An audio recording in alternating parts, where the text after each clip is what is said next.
Mais uma vez, boa noite a todos e a todas. Sejam muito bem-vindos. A nossa reflexão dessa noite, ela nos pede a reflexão sobre o seguinte tema: honrar pai e mãe. Esse tema ele usa como fonte base o Evangelho segundo o Espiritismo, capítulo 14, dos itens 1 a 9, Livro dos Espíritos, questão 681, 890 a 892. Inicio aqui com dois itens do nosso capítulo, intitulado Quem é minha mãe e quem são meus irmãos? Usamos uma parábola de Jesus para fortalecer essa orientação. Em dado momento, Jesus trabalhava com seus discípulos numa casa e era rodeado de todos os seus discípulos, todas as pessoas que lhe seguiam, e ficou sabendo, o povo foi até ele e lhe disse que a sua mãe, teus irmãos estão ali fora e te chamam. Eles chamavam, no caso, para reorientar Jesus. Era bem no começo da sua caminhada e seus familiares naquele momento achavam que o caminho dele, o ideal, seria outro. Jesus, naquele dado momento, utilizou-se da situação para dar um aprendizado. Perguntou aos seus discípulos, e ao povo que lhe ouvia: quem é minha mãe e quem são meus irmãos? Passando o olhar a cada uma das pessoas que ali estavam sentados ao seu redor, disse: eis aqui minha mãe, meus irmãos. Todo aquele que faz a vontade de Deus, esse é meu irmão, minha irmã e minha mãe. Esse versículo está no Evangelho de São Marcos, capítulo 3, e de São Mateus também, capítulo 12. E aqui a gente inicia com a seguinte reflexão: os laços de sangue familiares são incontestáveis. Baseado neles é que a gente vai continuar aqui a nossa preleção. Mas além deles, existem alguns laços com pessoas que temos contato diário, um contato às vezes no trabalho, para aqueles que ainda trabalham, na escola, na faculdade, para aqueles que estudam. Todos temos uma sintonia e laços que nos unem. Às vezes, laço bom, um laço de sintonia boa, e às vezes um laço de raiva, ódio, desejo de vingança. No item 9 do Evangelho, tem uma belíssima mensagem de Santo Agostinho, mensagem codificada, recebida por médiuns em Paris, na França, em 1861, intitulada A Ingratidão dos Filhos e os Laços de Família. E é nessa mensagem que nós vamos se ater um pouquinho mais. A ingratidão dos filhos é um dos frutos mais imediatos do egoísmo. É certo que aquele estereótipo da família comum, com um pai, uma mãe e os filhos, já não cabe mais para a família de hoje em dia. Tem crianças, jovens, criados pelos tios, pelos avós, por dois pais, duas mães. E a gratidão é necessária, mesmo que por algum motivo a criança não teve contato com seu pai ou sua mãe. Só a geração da vida já é algo que merece o respeito. Alguns, no plano encarnatório, e aí entendam o plano atual, acabam levando consigo paixões ou virtudes da sua própria natureza. Fortes ódios, desejo de vingança. Outros, um pouco mais esforçados e evoluídos, acabam entendendo que essas paixões são funestas e fazem boas escolhas como a caridade. Mas que tipo de caridade? Não é aquela caridade de doar ao pobre, mas é a caridade orientada por Jesus que vem de encontro com a necessidade do perdão, a do esquecimento do ódio do coração. Isso não é só pensando no outro, tá? Naquele que gerou a situação de discórdia, de desafeto, mas pensando em si mesmo. Os mais apegados ao egoísmo revoltam-se com a ideia de ter que perdoar e de se abdicar de si mesmos. Às vezes, o perdão leva tempo, precisa de esforço. Às vezes, ultrapassa uma encarnação, 2, 3. Imagine se, por algum motivo, sofremos, de ter sido destruída a nossa honra, a nossa fortuna, ou até mesmo a nossa família, por alguém, por outrem. Certamente que estamos aqui, não somos ainda anjos, temos muito a aprender, e ainda nos é difícil esquecer os males que nos são feitos. Mas é necessário ter esforço e dedicação. No plano espiritual, enquanto se aguarda para uma nova encarnação, às vezes são necessários anos de meditação e de preces para que o espírito consiga novamente adentrar ao plano encarnatório, a um corpo e a uma nova família.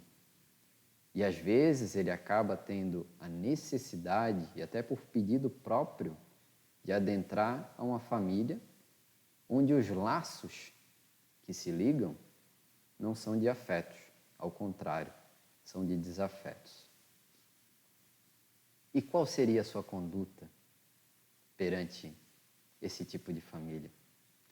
Dependerá da sua resistência, resiliência e das suas escolhas. O incessante contato com aquelas pessoas que odiou é uma prova terrível, que às vezes sucumbe à vontade se não é suficientemente forte. Por aí explica-se repulsas instintivas no mesmo círculo familiar de pessoas próximas que não têm um grande motivo para ter algum tipo de desafeto.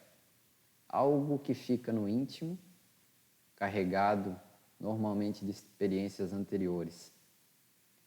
E certamente, se estão no mesmo círculo de família, em especial consanguínea, é porque tem-se ali uma necessidade de progresso. Toda alma que encarna vem do espaço para progredir. A cada pai, a cada mãe, Deus perguntará: que fizestes do filho confiado à vossa guarda? Houve dedicação, esforço para educação, moral? Pois se ficou para trás por falta da vossa falta, o atormento, o remorso vai ser ver esse filho, essa filha, entre espíritos sofredores, sendo necessária uma nova encarnação para rever a situação com amor. Não rejeiteis a criança de berço que repere a sua mãe, nem aqueles que vos paga com ingratidão. Não é o acaso.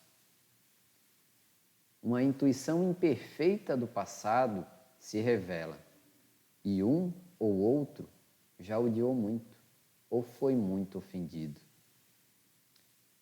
E aí a gente precisa relembrar, quando encarnamos, quando nascemos no plano atual, é posto um véu do esquecimento perante as lembranças.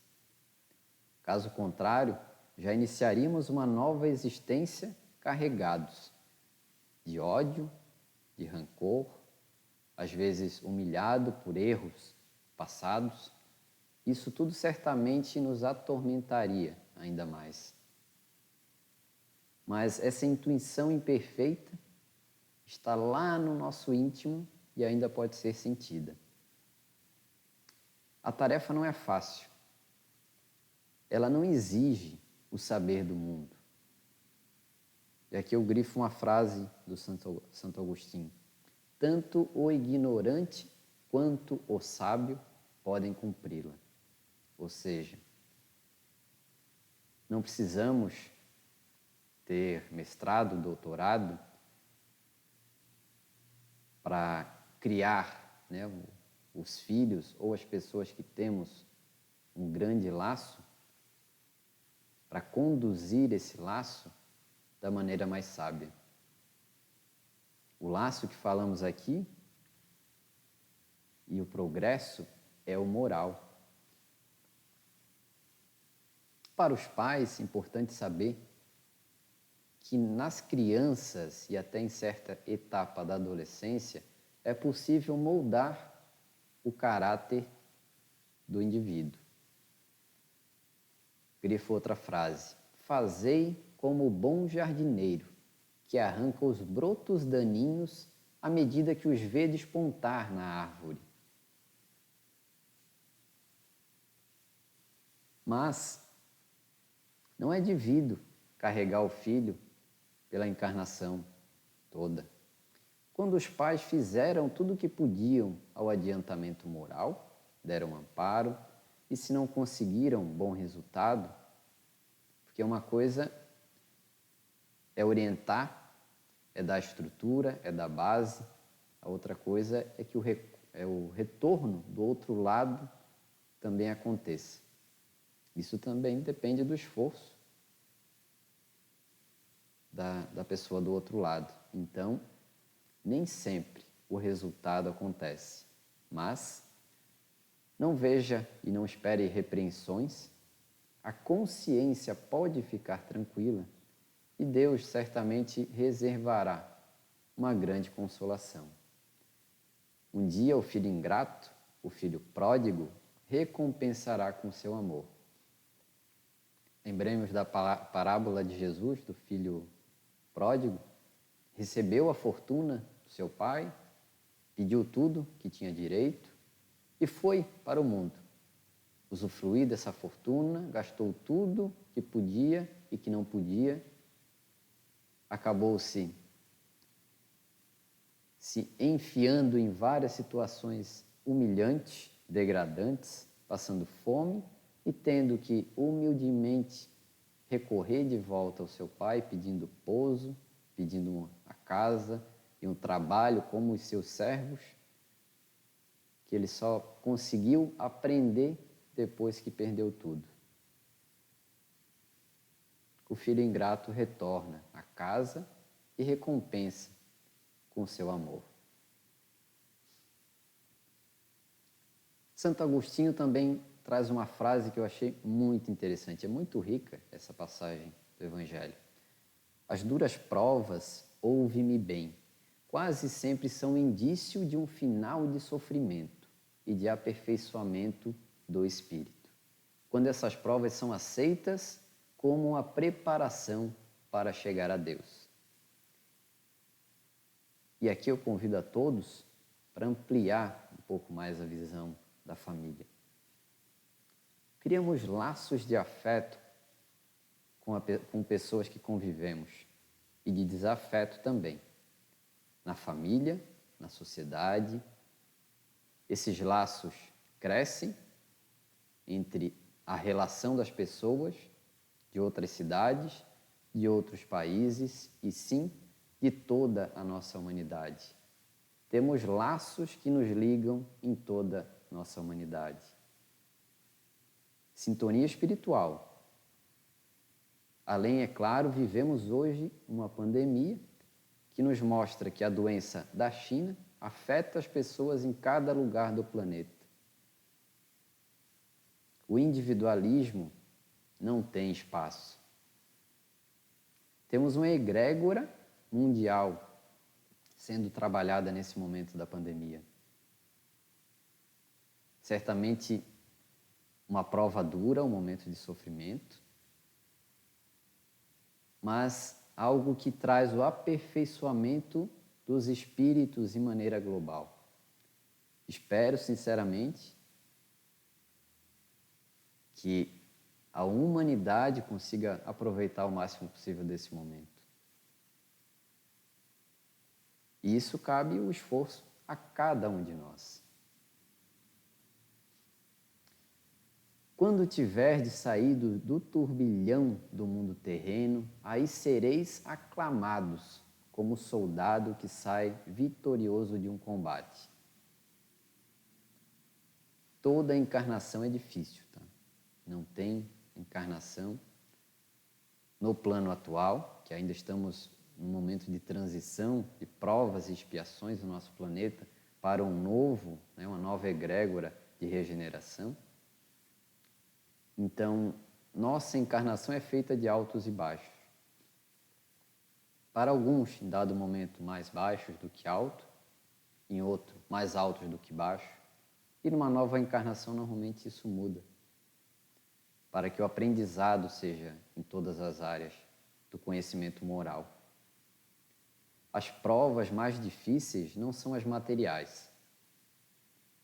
Os problemas financeiros, os problemas de trabalho, de estudo. As provas mais difíceis são vencer os desafios do coração. Somos muitas vezes conduzidos pelo nosso ego. Temos sim dificuldade de perdoar, de entender o próximo. Todos temos, inclusive eu. E aí temos que nos esforçar para saber que caminho melhor se deve escolher. Esses laços de família, eles ajudam a depurar o espírito. E não se pode evoluir completamente numa única existência. Depende do esforço individual. E o nosso esforço individual, em qual sentido? Conseguir perdoar mais, não lidar com tantas situações com a raiva, né? Valorizando a raiva, valorizando o ódio. Aprender a ser mais caridosos, melhores, mais benevolentes. Isso tudo requer esforço. Destruindo aos poucos as causas dos nossos males. A semelhança de gostos, identidades do progresso moral e afeição levam os espíritos a se reunirem em famílias. E normalmente, todas as famílias são planejadas, sim, lá do outro lado, no plano espiritual, já com um plano encarnatório, uma expectativa de vencer algo a que se necessita. Não devemos trabalhar somente para nós. Nós vemos também o honrar pai e mãe nos 10 mandamentos, né? Jesus traduziu tudo em amar a Deus sobre todas as coisas e ao próximo como a si mesmo. Certamente que os próximos mais próximos são aqueles que convivemos no dia a dia, no nosso lar, na nossa casa. Mas não podemos esquecer dos próximos, os amigos, os inimigos, os colegas de trabalho que nos damos bem, os que nos damos mal, da faculdade, do grupo que frequentamos, enfim. Uma última frase que eu destaco aqui do Santo Agostinho. Acolhe como irmãos, vinde em ajuda e mais tarde, no mundo dos espíritos, a família se felicitará de ter salvado do naufrágio quem, por sua vez, poderá salvar outros.